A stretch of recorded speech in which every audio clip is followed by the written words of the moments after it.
kurikulum. Nah, nggak kenal maka nggak sayang, tapi kalau udah sayang jangan malah menghilang. Maka dari itu kita perkenalan dulu ya guys. Perkenalkan, nama saya Sekar Saputi dan di sini tentu aja saya nggak sendirian. Di sebelah saya udah ada kakak-kakak yang masya Allah cantik banget. Kita kenalan terlebih dahulu ya kak ya. Mulai dari kakak yang paling ujung deh. Halo guys, nama aku Ana Fauzia, bisa dipanggil Ana. Halo, aku Irman Devani, biasa dipanggil Manda. Halo, aku Sally Oktian, biasa dipanggil Sally. Oke, thanks ya kak. Dan seperti judul podcast kita yaitu Forum alias Podcast Kurikulum, tentu aja kali ini kita akan membahas seputar kurikulum yang ada di Indonesia dengan tema yaitu ganti menteri, ganti kurikulum. Nah, di Indonesia ini kan udah beberapa kali ganti kurikulum ya kak ya? Iya. Mulai dari kurikulum yang 94, kemudian 2004, 2006 atau KTSP, kurikulum 2013, dan yang terbaru yaitu kurikulum Merdeka. Jadi sekarang kita akan bahas lebih lanjut tentang kurikulum dari masa ke masa. Nah, boleh dong kak, tolong jelasin masing-masing kurikulum yang ada di Indonesia dari dulu sampai sekarang. Boleh dimulai dari Kak Ana. Oke ya, di sini saya akan menjelaskan pemahaman saya tentang kurikulum 1994 atau bisa kita ucapin dengan K94 aja ya enak. Jadi kurikulum 1994 atau K94 itu dibuat sebagai penyempurna dari kurikulum sebelumnya yaitu kurikulum 1984. Nah, di kurikulum ini itu dilaksanakan sesuai dengan Undang-Undang Nomor 2 Tahun 1989 yaitu tentang sistem pendidikan nasional. Nah, di kurikulum ini tuh ada yang menarik karena sistem pembagian pembelajarannya. Nah, kalau dulu itu sistem pembagian pembelajarannya itu semester, di kurikulum ini itu menggunakan sistem pembelajaran satu bulan. Jadi menggunakan satu bulan ini siswa itu akan lebih banyak lagi untuk mendapatkan materinya, gitu. Selain itu, di kurikulum ini pemerintah pusat itu menyusun kurikulum yang akan dijalankan oleh setiap satuan pendidikan. Jadi guru itu hanya sekedar menjalankan saja, gitu. Adapun ciri-cirinya, kalau di kurikulum ini itu sistem pembelajarannya tadi itu ya, sistem semester ke satu bulan, terus pembelajarannya itu lebih berorientasi kepada materi, sehingga materi pembelajarannya itu cukup padat. Lalu yang ketiga itu bersifat populis atau memberlakukan satu sistem kurikulum inti untuk semua siswa di seluruh Indonesia. Lalu yang keempat itu di kurikulum ini ada namanya pengulangan materi.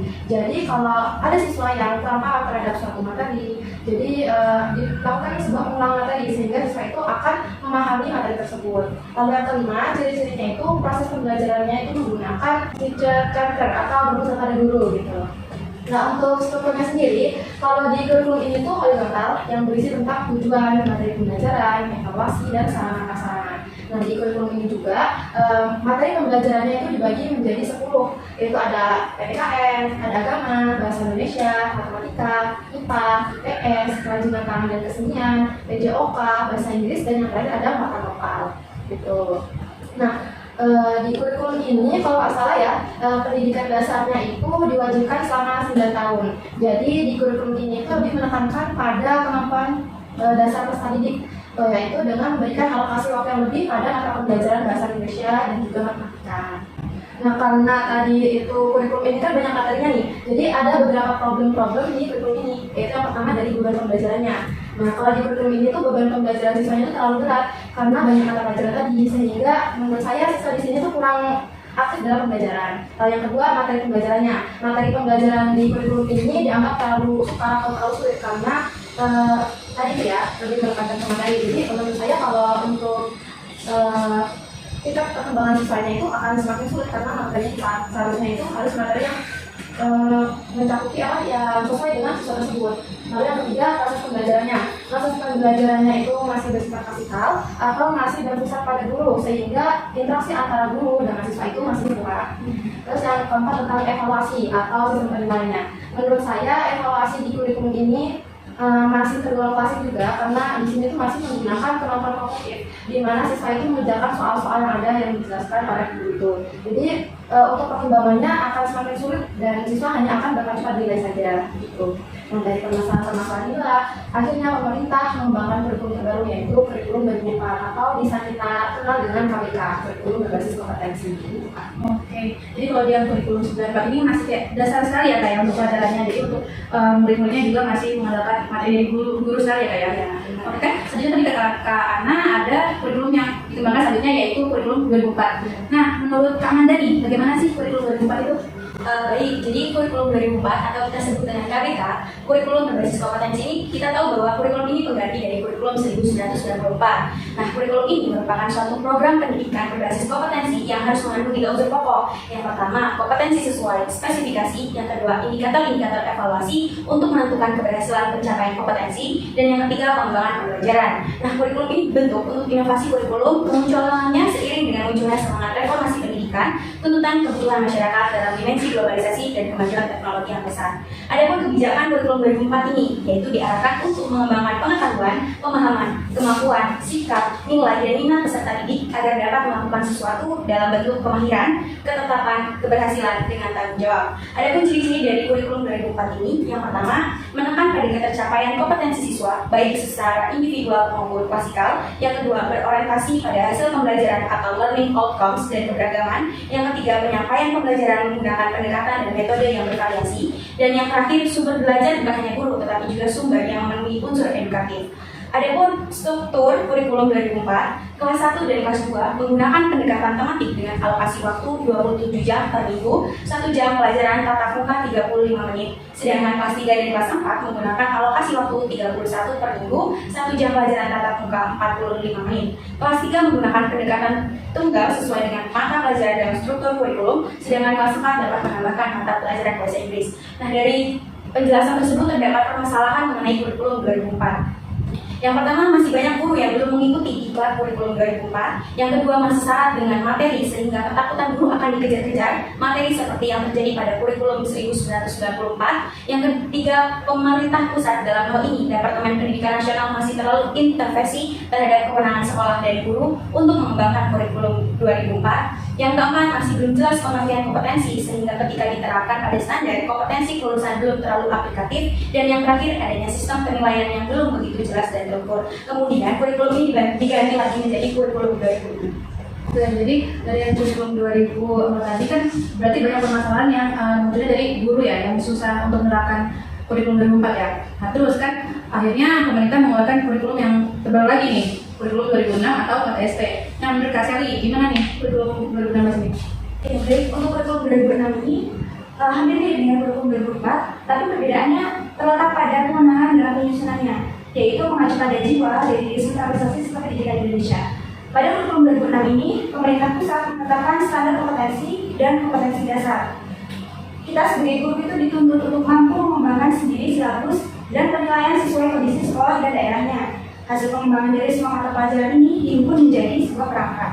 Nah, untuk kebijakannya, kurikulum 2006 itu mengimplementasikan regulasi yang ada, yaitu pada Peraturan Pemerintah Nomor 19 Tahun 2005. Nah, pada struktur kurikulum 2006 ini memuat 8 pembelajaran. Yang pertama ada muatan lokal dan pengembangan diri. Untuk substansi mata pelajaran IPA dan IPS pada sekolah dasar itu merupakan IPA terpadu dan IPS terpadu.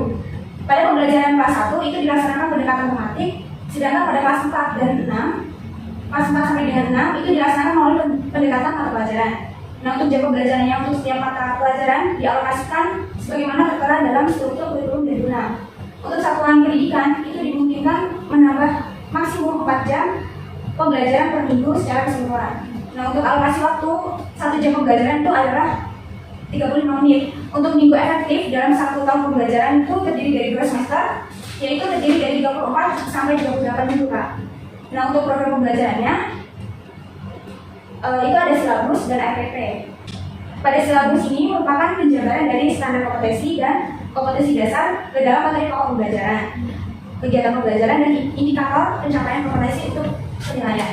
Nah, untuk silabus ini merupakan rencana pembelajaran pada suatu mata pelajaran atau tema yang mencakup standar kompetensi, kompetensi dasar, materi pembelajaran, kegiatan pembelajaran, indikator, penilaian, alokasi waktu, dan sumber bahan atau alat pembelajaran. Nah, untuk RPP atau rencana pelaksanaan pembelajaran merupakan tahap pelaksanaan pembelajaran dari silabus yang disusun untuk setiap pertemuan di kelas. RPP ini mencakup semua komponen silabus dari langkah-langkah dan evaluasi pembelajaran. Nah, untuk pelaksanaan pembelajaran berbasis KTSP ini mencakup 3 hal. Yang pertama yaitu pre-test atau tes awal, kemudian pembentukan kompetensi, dan yang terakhir itu ada post-test. Nah, tapi pada kurikulum 2006 ini ada kelemahannya, yaitu yang pertama ada isi dan pesan-pesan kurikulum yang masih terlalu padat. Dan kemudian kurikulum belum mengembangkan kompetensi secara utuh. Kompetensi yang dikembangkan itu didominasi oleh aspek pengetahuan dan belum sepenuhnya menggambarkan pribadi peserta didik. Nah, untuk kurikulum itu belum peka dan tanggap terhadap berbagai perkembangan. Nah, untuk penilaiannya itu belum menggunakan standar penilaian berbasis kompetensi serta belum tegas memberikan pelayanan remediasi dan pengayaan secara berkala. Jadi itu Kak. Oke, seperti yang sudah dijelaskan sama Kak Sally barusan, jadi kan di kurikulum 2006 ini kan yang paling menonjol itu di kurikulum ini sudah ada program pembelajaran seperti FPP sama silabus ya Kak ya. Nah, yang selanjutnya itu ada kurikulum yang cukup lama diterapkan di Indonesia, yaitu kurikulum 2013. Nah, Kakak bisa jelasin dong tentang kurikulum 2013 ini? Ya, aku juga ya. Oke, boleh Kak, boleh. Ini sepemahaman aja ya. Dari sejarahnya kurikulum 13 atau K13 ini merupakan pengganti dari kurikulum KTSP. Jadi di K13 ini ada 3 aspek penilaian, yaitu aspek pengetahuan, keterampilan, dan juga aspek SK. Nah, di kurikulum ini materi pembelajarannya itu lebih disederhanakan lagi atau mungkin bisa kita sebut digabung ya menjadi tematik. Jadi isi dari tematik itu mencakup semua mata pelajaran. Adapun kebijakan di kurikulum 2013 ini itu lebih menekankan pada pendidikan karakter yang informasinya bahwa pendidikan karakter ini diintegrasikan dalam seluruh mata pelajaran. Nah, selain itu di kurikulum ini itu menekankan pada pembentukan sikap spiritual pada kompetensi inti 1 dan sikap sosial pada kompetensi inti 2. Adapun untuk ciri-ciri dari kurikulum 2013 ini, yaitu yang pertama, pendekatan pembelajarannya. Di kurikulum ini tuh pendekatan pembelajarannya itu sudah berpusat pada siswa atau student centered learning. Lalu yang kedua, mata pembelajaran itu mendukung semua kompetensi, itu isinya tuh ada sikap, keterampilan, dan juga ada pengetahuan. Lalu yang ketiga, konsep dasar pembelajarannya itu mengedepankan pada individu siswa, bisa dari observasi, bertanya, mengumpulkan, berkomunikasi, hingga eksperimen. Nah, untuk strukturnya sendiri, di kurikulum 2013 ini ada 2 kelompok, yaitu kelompok A dan juga kelompok B. Mungkin kakak-kakak bisa melihat di rapat adik kelasnya yang sudah memakai kurikulum 2013 ya. Nah, di keduanya itu sama-sama punya tujuan untuk mengembangkan ketiga kompetensi yang tadi itu, yaitu sikap, pengetahuan, dan juga keterampilan. Nah, yang membedakannya itu, di kelompok A itu lebih ke penguatan kemampuan dalam kehidupan bermasyarakat, berbangsa, dan bernegara. Sedangkan kalau di kelompok B itu ke lingkungan dalam bidang sosial, budaya, dan seni. Nah, untuk jumlah waktu pembelajarannya, kalau di kelas 1 itu ada 23 jam per minggu, sedangkan kalau di kelas 2 itu ada 25 jam per minggu. Nah, untuk kelas 3 sampai kelas 6 itu ada 29 jam per minggu. Nah, gitu Kak. Oke, terima kasih Kak. Ada tambahan lagi yang biasa Kakak tentang kurikulum 2013 ini? Izin menambahkan ya, di dalam K13 ini juga terdapat kebutuhan abad 21, yaitu kemampuan-kemampuan yang harus dimiliki peserta didik, yaitu biasanya kita sebut dengan 4C. 4C ini apa? 4C ini merupakan yang pertama, critical thinking dan problem solving, yang artinya berpikir kritis dan memecah masalah. Yang kedua, creative thinking, berpikir kreatif. Yang ketiga, communication, yang artinya berkomunikasi, dan collaboration, yang artinya berkolaborasi atau bekerja sama. Nah, kemampuan 4C ini harus ditanamkan pada diri anak peserta didik dalam proses pembelajaran juga saat ini. Kebutuhan abad ini juga berfokus pada student center. Student center ini merupakan proses pembelajaran yang berpusat pada siswa. Dalam hal ini, guru hanya berperan sebagai fasilitator, pembimbing, motivasi, dan evaluator. Di dalam student center ini terdapat siswa itu harus aktif juga, yaitu student active learning, yang artinya pembelajaran yang mengarah siswa untuk turut aktif secara langsung dalam proses pembelajaran. Dengan pembelajaran aktif dapat mengoptimalkan potensi yang dimiliki peserta didik, sehingga tercapai hasil belajar yang memuaskan dengan karakteristik pribadi siswa. Pembelajaran yang efektif dan efisien akan terwujud apabila peserta didik berpartisipasi aktif. Dalam kurtilas ini juga terdapat program pembelajaran, yaitu terdapat 3 komponen. Yang pertama, kegiatan pendahuluan, kegiatan inti, dan kegiatan penutup. Kegiatan pendahuluan ini ditambah dengan menyanyikan lagu wajib nasional untuk menumbuhkan jiwa nasionalisme peserta didik dan apresiasi untuk mengaitkan pembelajaran dalam kehidupan sehari-hari. Sedangkan kegiatan inti mengenai sintak sesuai dengan model pembelajaran. Pendekatan menggunakan pendekatan student center. Kemudian, penilaian pembelajaran kurikulum 2013 ini sudah dijelaskan oleh Kak Ana, yaitu sikap, pengetahuan, dan keterampilan, di mana penilaian ini terdapat rubrik dalam buku guru yang dijadikan acuan pembelajaran. Sedangkan RPP kurikulum 2013 ini terdapat dalam Permendikbud nomor 22 tahun 2016 yang isinya terdapat identitas sekolah atau satuan pendidikan, identitas mata pelajaran atau tema, kelas dan semester, materi pokok, alokasi waktu, tujuan pembelajaran, KD, dan indikator pencapaian kompetensi, materi pembelajaran, metode pembelajaran, media pembelajaran, sumber belajar, langkah lama pembelajaran, dan hasil belajar. Nah, dalam kurikulum 2013 ini terdapat masalah-masalahnya Kak. Yang pertama, guru masih banyak yang belum memahami mengenai penerapan kurikulum 2013 dengan baik karena masih terpaku pada KTSP yang mengadopsi pendekatan teacher center. Yang kedua, belum lengkapnya sarana dan prasarana yang menunjang pembelajaran. Yang ketiga, seiring bergantinya regulasi dan revisi peraturan yang berulang Kak. Saya nggak bisa tambahkan Kak. Oke, terima kasih ya Kak. Jadi di kurikulum 13 ini terdapat pembelajaran yang digabung ya Kak, yaitu tematik ya. Dan pembelajaran sudah menekankan pada keterampilan 4C, yaitu critical thinking, creative thinking, communication, dan collaboration. Yang berarti perkembangan kurikulum di Indonesia ini kan jadi semakin baik ya Kak, dari masa ke masa, meskipun masih ada juga permasalahan-permasalahannya. Nah, baru-baru ini kan muncul nih Kak, kurikulum terbaru, yaitu kurikulum Merdeka. Kakak, ada yang udah tahu belum nih tentang kurikulum Merdeka ini? Sekilas doang. Kelas, tapi udah sering dengar gitu ya Kak ya? Oke, kalau gitu saya bakal jelasin sedikit ya Kak tentang kurikulum Merdeka ini. Mulai dari sejarahnya, jadi kurikulum Merdeka ini dirancang sebagai bagian dari upaya Kemendikbudristek untuk mengatasi krisis belajar yang telah lama kita hadapi dan menjadi semakin parah karena kan kita habis mengalami pandemi ya Kak ya, COVID-19 ini. Jadi krisis ini ditandai oleh banyak jam belajar peserta didik, bahkan dalam hal yang berdasar seperti literasi membaca. Nah, untuk kebijakan yang ada di kurikulum Merdeka ini, yang pertama itu ada mempelajari kurikulum Merdeka di platform Merdeka Belajar, kemudian mempelajari kurikulum Merdeka di pelatihan mandiri, dan juga capaian pembelajaran atau CP dan alur tujuan pembelajaran atau ATP. Nah, untuk ciri-ciri dari kurikulum Merdeka ini juga ada pembelajaran berbasis proyek untuk pengembangan soft skill dan karakter sesuai profil pelajar Pancasila. Nah, kemudian ciri-ciri yang kedua, kurikulum Merdeka ini fokus pada materi esensial sehingga ada waktu cukup untuk pembelajaran yang mendalam bagi kompetensi dasar seperti literasi dan numerasi. Yang ketiga yaitu fleksibilitas bagi guru untuk melakukan pembelajaran yang sesuai dengan kemampuan siswa serta melakukan penyesuaian dengan konteks dan muatan lokal. Dan yang terakhir itu ada jam pelajaran yang dihitung secara per tahun.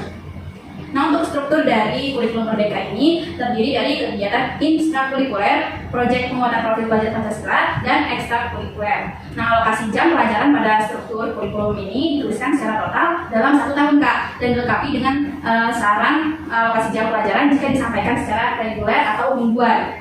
Nah, untuk struktur kurikulum Merdeka SD ini dibagi lagi menjadi 3 fase. Yang pertama itu fase A untuk kelas 1 dan kelas 2, kemudian fase B untuk kelas 3 dan kelas 4, dan yang terakhir fase C untuk kelas 5 dan kelas 6. Jadi pembelajaran pada struktur kurikulum Merdeka SD ini dibagi menjadi 2, yaitu pembelajaran intrakurikuler dan proyek penguatan profil pelajar Pancasila yang ada sekitar 20% dari pelajaran per tahun. Nah, untuk kemudian tetap di kurikulum Merdeka ini tetap menerapkan student centered learning seperti yang sudah dijelaskan oleh kakak-kakak tadi ya. Jadi kan metode pembelajaran student centered learning ini dalam kurikulum Merdeka sejak dimulainya ada sejak kurikulum 2013. Nah, pembelajaran ini tidak lagi dilakukan dengan berfokus pada guru atau teacher centered learning, tapi menjadi pembelajaran yang berpusat pada siswa atau student centered learning. Nah, jadi karena pasca pandemi yang terjadi di Indonesia, pemerintah ini membuat kurikulum ini, kurikulum Merdeka, dengan tujuannya untuk dapat memperbaiki fenomena learning loss yang terjadi akibat pandemi dan juga merupakan suatu langkah dalam inovasi pendidikan. Nah, di tahun 2022 ini sudah ada sebagian satuan pendidikan yang menerapkan kurikulum Merdeka, sementara yang lainnya masih menerapkan kurikulum 2013. Nah, untuk para guru, seperti kita nih calon guru ya Kak, jadi untuk harus mempersiapkan diri dalam mengikuti jalannya perkembangan kurikulum ini. Jadi guru itu harus merencanakan dan berupaya sematang mungkin untuk dapat mengajar dengan kurikulum Merdeka ini. Dan juga sebagai guru ada banyak sekali hal yang harus dipersiapkan. Salah satunya yaitu mengenal dan memahami berbagai metode pembelajaran kurikulum Merdeka. Nah Kak, menjadi seorang guru itu kita kan punya tugas mengajar. Nah, bukan berarti hanya mengajar aja gitu. Karena mengajar para peserta didik ini membutuhkan persiapan yang matang. Selain itu, guru juga dituntut untuk memiliki kompetensi yang mumpuni. Selain itu, guru juga dituntut untuk dapat mengikuti arus perkembangan dalam dunia pendidikan. Nah, jadi banyak sekali komponen-komponen lain yang perlu dipersiapkan oleh seorang guru dalam mengajar. Nah, salah satunya yaitu metode pembelajaran. Penerapan metode pembelajaran ini sangat penting ya Kak. Selain agar suasana pembelajaran kita dalam kelas ini menjadi lebih menyenangkan, penggunaan metode pembelajaran juga memiliki banyak manfaat lainnya. Jadi metode pembelajaran ini bisa membantu siswa agar tetap fokus untuk mengikuti dan memahami materi yang disampaikan oleh guru. Nah, metode pembelajaran juga dapat membantu perkembangan intelektual peserta didik secara konstruktif. Nah, selain itu, metode ini juga dapat membantu guru untuk bisa lebih mudah untuk mengelola kelas, gitu Kak.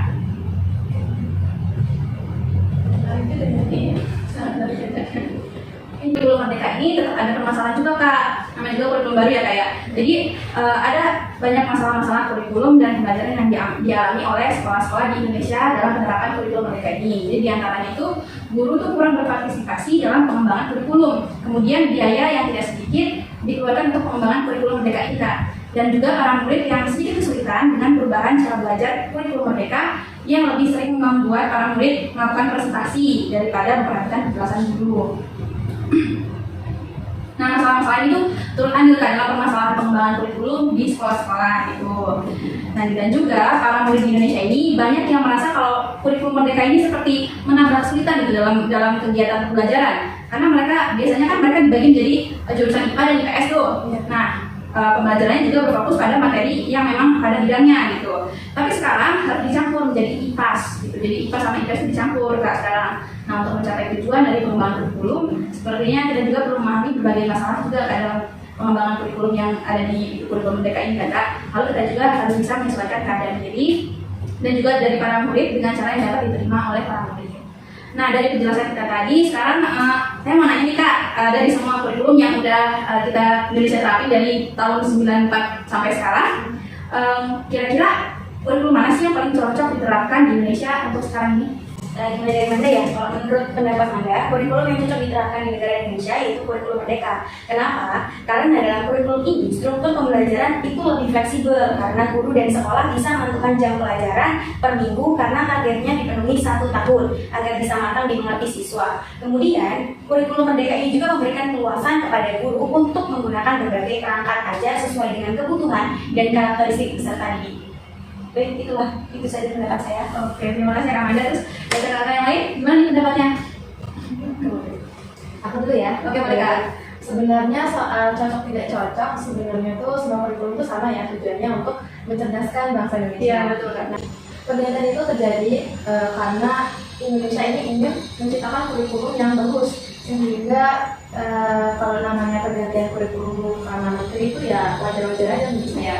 Tapi saya tertarik dengan kurikulum merdeka karena ada satu poin penting yang ada di kurikulum tersebut yang menurut saya lain dari kurikulum sebelumnya, yaitu penguatan profil pelajar Pancasila. Nah, menurut saya mayoritas para pendidik itu dari dulu terlalu fokus pada penilaian saja ya. Jadi untuk nilai-nilai yang lain itu masih kurang kayak karakter, apalagi di globalisasi sekarang kan. Jadi banyak yang nilai moralnya menurun. Jadi dengan adanya pendidikan Pancasila ini atau profil pelajar Pancasila ini diharapkan dapat menciptakan pelajar yang memiliki karakter yang baik. Gitu. Baik, untuk pendapat saya, yang kurikulum yang menurut saya cocok itu yang digunakan untuk zaman sekarang itu kan kurikulum yang baik itu sesuai dengan perkembangan zamannya. Dan terus dikembangkan dan diadaptasikan dengan konteks dan karakteristik peserta didik. Menurut saya yang cocok itu kurikulum merdeka karena pada perbedaan bahasa Indonesia ini terdapat banyak perbedaan geografis, bahasa dan budaya. Nah, untuk kurikulum merdeka ini kita diberikan kebebasan untuk memberikan jam pelajaran kepada peserta didik. Terus untuk kurikulum merdeka ini kita juga diberikan kebebasan pada pembelajarannya dapat dilakukan di mana saja. Kita diberikan kebebasan oleh pemerintah untuk melaksanakan pembelajaran di mana saja dan kapan saja. Jadi itu kelebihannya. Oke, terima kasih Kak untuk pendapat-pendapatnya. Jadi intinya tuh kita semua setuju ya kalau misalnya yang paling baik untuk diterapkan di Indonesia sekarang tuh kurikulum merdeka ya Kak? Iya, karena dari bagian tadi dari penerapan yang profil Pancasila itu kan sangat penting ya, kayak apalagi itu sebagai dasar untuk kehidupan anak bangsa gitu, agar bisa mengenal bangsanya lebih dalam, agar kita bisa berperilaku lebih baik gitu, supaya nantinya peserta didik bisa tahu mana yang benar dan mana yang salah. Dan juga untuk kurikulum merdeka ini tadi seperti yang dijelaskan sama Kak Shelly itu bisa dilakukan di mana saja, yaitu offline dan juga online ya Kak. Jadi terserah menurut kesepakatan aja gitu kan. Oke, jadi dari pembahasan kita tadi tentang perkembangan kurikulum bisa disimpulkan nih bahwa pergantian kurikulum dari waktu ke waktu ini sama-sama memiliki satu tujuan yang sama, yaitu menyempurnakan kurikulum yang sebelumnya seiring perkembangan zaman. Jadi pergantian kurikulum ini bukan cuma buat keren-keren aja ya guys, tapi tujuan utamanya yaitu mencerdaskan anak bangsa dengan menyesuaikan pembelajaran dengan landasan ilmu pengetahuan dan teknologi yang semakin berkembang. Oke, terima kasih ya kakak-kakak semua yang sudah hadir dan sudah mau sharing atau tukar pikiran tentang kurikulum. Makasih ya Kak. Ya, pastinya ilmu tentang kurikulum ini sangat penting ya guys untuk kita semua. Oke, kalau gitu kita sudahi obrolan kita untuk hari ini. Semoga kita semua bisa ketemu lagi di lain waktu dengan pembahasan yang lainnya. Oke, see you next time and have a great day. Wassalamualaikum warahmatullahi wabarakatuh.